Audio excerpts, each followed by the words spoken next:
Hello, squirrel listeners. We are on chapter 19 of Rilla of Ingleside, and the chapter is called They Shall Not Pass. One cold gray evening in February, Gertrude Oliver wakened with a shiver, slipped into Rilla's room, and crept in beside her. "Rilla, I'm frightened. Frightened as a baby. I've had another of my strange dreams. Something terrible is before us, I know." "What was it?" asked Rilla. "I was standing again on the veranda steps, just as I stood in that dream on the night before the lighthouse dance, and in the sky a huge, black, menacing thundercloud rolled up from the east. I could see its shadow racing before it, and when it enveloped me, I shivered with icy cold. Then the storm broke, and it was a dreadful storm, blinding flash after flash and deafening peal after peal, driving torrents of rain. I turned in panic and tried to run for shelter, and as I did so, a soldier in the uniform of a French army officer, dashed up the steps and stood beside me on the threshold of the door. His clothes were soaked with blood from a wound in his breast. He seemed spent and exhausted, but his white face was set and his eyes blazed in his hollow face. "They shall not pass," he said in low, passionate tones, which I heard distinctly amid all the turmoil of the storm. Then I awakened. "Rilla, I'm frightened. The spring will not bring the big push we've all been hoping for. Instead, it's going to bring some dreadful blow to France, I'm sure of it. The Germans will try to smash through somewhere." "But he told you that they would not pass," said Rilla seriously. She never laughed at Gertrude's dreams as the doctor did. "I do not know if that was a prophecy or desperation, Rilla. The horror of that dream holds me yet in an icy grip.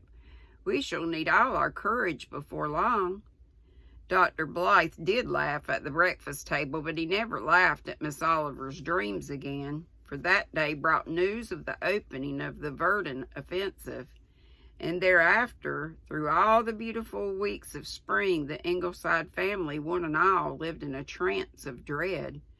There were days when they waited in despair for the end, as foot by foot the Germans crept nearer and nearer to the grim barrier of desperate France.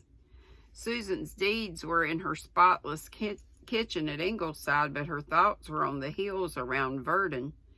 "Mrs. Doctor, dear," she would stick her head in at Miss Blythe's door the last thing at night to remark, "I do hope the French have hung on to the Crow's Wood today." And she woke at dawn to wonder if Dead Man's Hill, surely named by some prophet, was still held by the Poilus.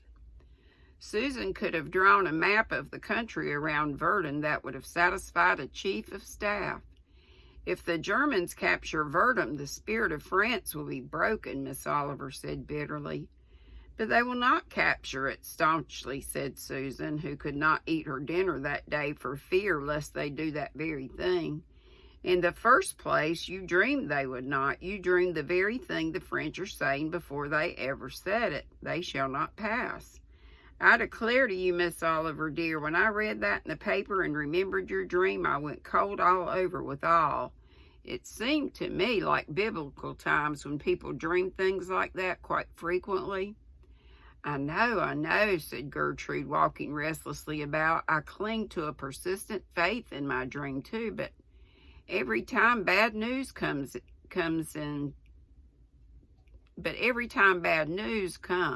fails me. Then I tell myself mere coincidence, subconscious memory, and so forth." "I do not see how any memory could remember a thing before it was ever said at all," persisted Susan.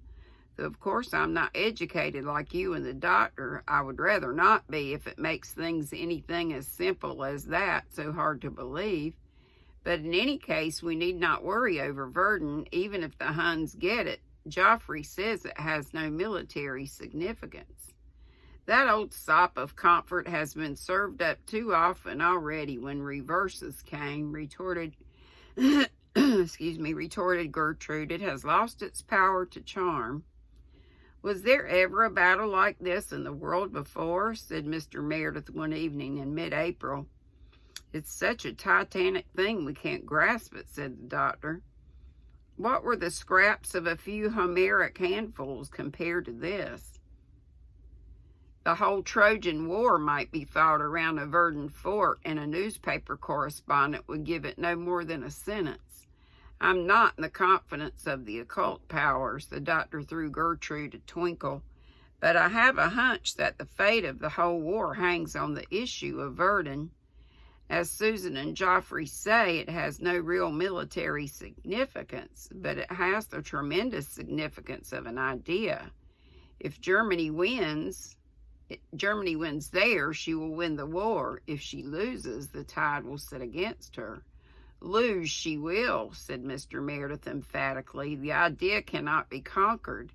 France is certainly very wonderful. It seems to me that in her I see the white form of civilization, making a determined stand against the black powers of barbarism.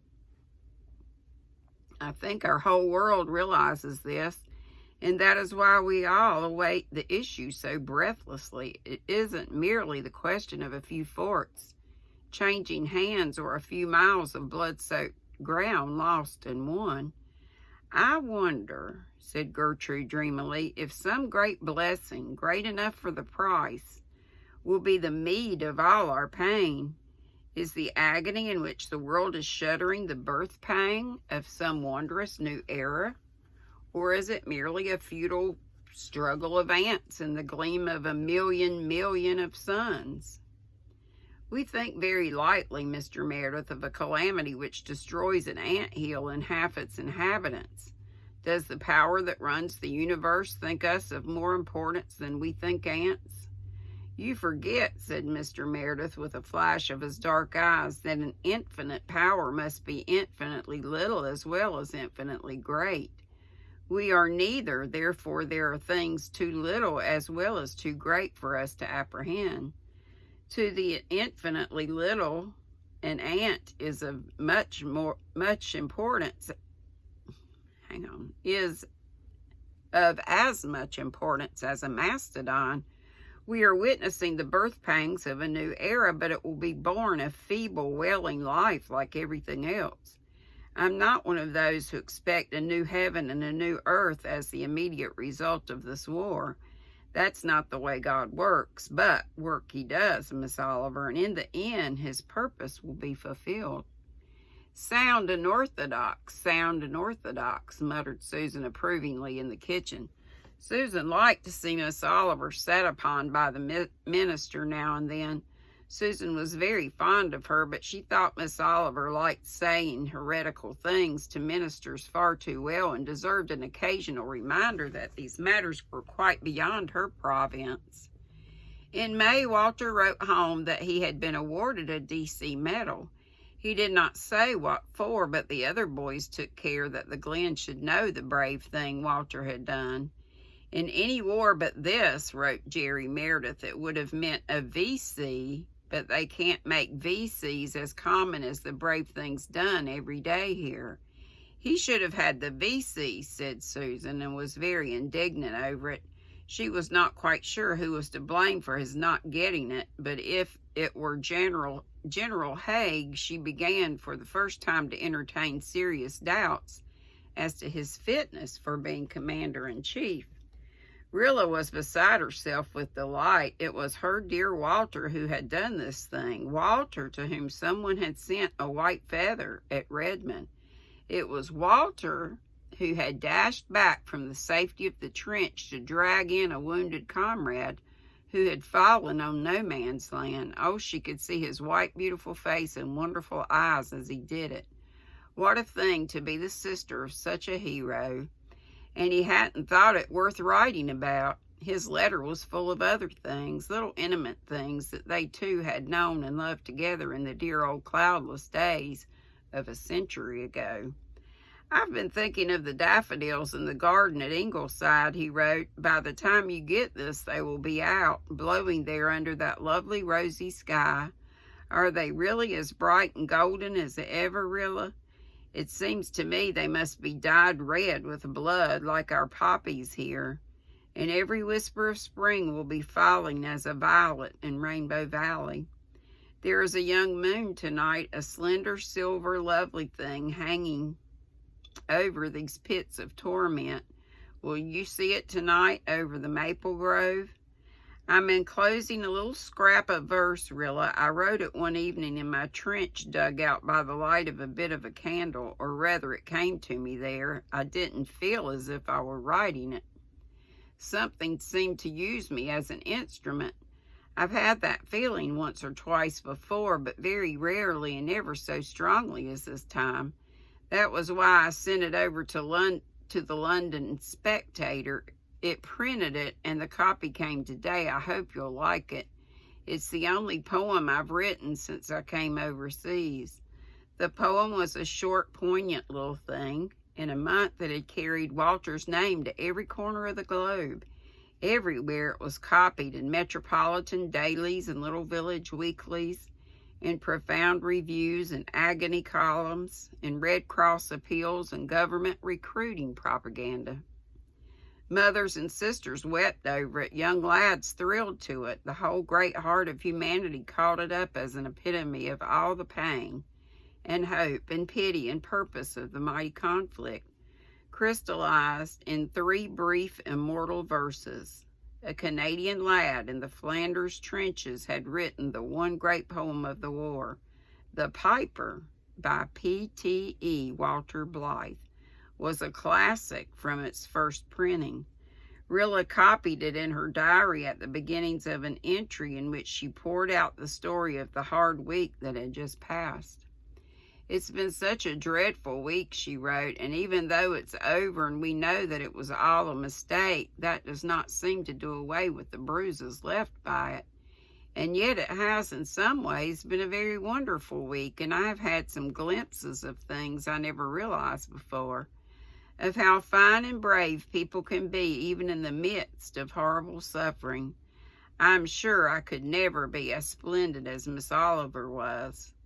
Just a week ago today, she had a letter from Mr. Grant's mother in Charlottetown, and it told her that a cable had just come saying that Major Robert Grant had been killed in action a few days before. Oh, poor Gertrude. At first she was crushed. Then after just a day, she pulled herself together and went back to her school. She did not cry. I never saw her shed a tear, but oh, her face and her eyes. I must go on with my work, she said. That's my duty just now. I could never have risen to such a height. She never spoke bitterly except once when Susan said something about spring being here at last. And Gertrude said, "Can the spring really come this year?" Then she laughed, such a dreadful little laugh, just as one might laugh in the face of death, I think, and said, "Observe my egotism, because I, Gertrude Oliver, have lost a friend. It is incredible that the spring can come as usual. The spring does not fail because of the million agonies of others, but for mine. Oh, can the universe go on?" "Don't feel bitter with yourself, dear," Mother said gently. "It's a very natural thing to feel as if things couldn't go on just the same when some great blow has changed the world for us. We all feel like that." Then that horrid old cousin Sophia of Susan's piped up. She was sitting there knitting and croaking like an old raven of bode and woe, as Walter used to call her. I just said that. "You ain't as bad off as some, Miss Oliver," she said, "and you shouldn't take it so hard. There's some as has lost their husbands. That's a hard blow, and there's some as has lost their sons. You haven't lost either husband or son." "No," said Gertrude more bitterly still. "It's true, I haven't lost a husband. I've only lost the man who would have been my husband. I have lost no son, only the sons and daughters who might have been born to me, who will never be born to me now." "It isn't ladylike to talk like that," said Cousin Sophia in a shocked tone, and then Gertrude laughed right out, so wildly that Cousin Sophia was really frightened. And when poor tortured Gertrude, unable to endure it any longer, hurried out of the room, Cousin Sophia asked Mother if the blow hadn't affected Miss Oliver's mind. "I suffered the loss of two good, kind partners," she said, "but it didn't affect me like that." "I should think it wouldn't. Those poor men must have been thankful to die." I heard Gertrude walking up and down in her room most of the night. She walked like that every night, but never so long as that night. And once I heard her give a dreadful, sudden little cry as if she'd been stabbed. I couldn't sleep for suffering with her, and I couldn't help her. I thought the night would never end, but it did, and then joy came in the morning, as the Bible says, only it didn't come exactly in the morning, but well along in the afternoon. The telephone rang, and I answered it. It was old Mrs. Grant speaking from Charlottetown, and her news was that it was all a mistake. Robert wasn't killed at all. He had only been slightly wounded in the arm and was safe in the hospital out of harm's way, for a time anyhow. They hadn't learned yet how the mistake had happened, but supposed there must have been another Robert Grant. I hung up the telephone and flew to Rainbow Valley. I'm sure I did fly. I can't remember my feet ever touching the ground. I met Gertrude on her way home from school in the glade of spruces where we used to play, and I just gasped out the news to her. I ought to have had more sense, of course, but I was so crazy with joy and excitement that I never stopped to think. Gertrude just dropped there among the golden young ferns as if she'd been shot. The fright it gave me ought to have made me sensible in this respect, at least, for the rest of my life. I thought I'd killed her. I remember that her mother had died very suddenly from heart failure when quite a young woman. It seemed years to me before I discovered that her heart was still beating. A pretty time I had. I never saw anybody faint before, and I knew there was nobody up at the house to help, but everybody else had gone to the station to meet Di and Nan coming home from Redmond. But I knew theoretically how people in a faint should be treated, and now I know it practically. Luckily, the brook was handy, and after I worked frantically over her for a while, Gertrude came back to life. She never said one word about my news, and I didn't dare to refer to it again. I helped her walk up through the maple grove and up to her room, and then she said, "Rob is living," as if the words were torn out of her, and flung herself on her bed and cried and cried and cried. I never saw anyone cry so before. All the tears that she hadn't shed all that week came then. She cried most of last night, I think, but her face this morning looked as if she had seen a vision of some kind, and we were all so happy that we were almost afraid. Di and Nan are home for a couple of weeks, and then they go back to Red Cross work in the training camp at Kingsport. I envy them. Father says I'm doing just as good work here with Jims and my junior Reds, but it lacks the romance theirs must have. K-U-T, has fallen. It was almost a relief when it did fall. We'd been dreading it so long. It crushed us flat for a day, and then we picked up and put it behind us. Cousin Sophia was as gloomy as usual and came over and groaned that the British were losing everywhere. "They're good losers," said Susan grimly. "When they lose a thing, they keep on looking till they find it again. Anyhow, my king and country need me now to cut potato sets for the back garden, so get you a knife and help me, Sophia Crawford. It will divert your thoughts and keep you from worrying over a campaign that you are not called upon to run." Susan is an old brick, and the way she flattens out poor Cousin Sophia is beautiful to behold. As for Verdun, the battle goes on, and we seesaw between hope and fear, but I know that strange dream of Miss Oliver's foretold the victory of France they shall not pass. And that's it. That's all 19, and tomorrow, good Lord willing, and the creek don't rise, we'll read chapter 20, called Norman Douglas Speaks Out in Meeting. So, my lovelies, it's about from the time I am commenting this. It's 4:20, so in about 40 minutes, we'll be live at 5. See you soon. Be sweet. Don't be ugly. Bye-bye.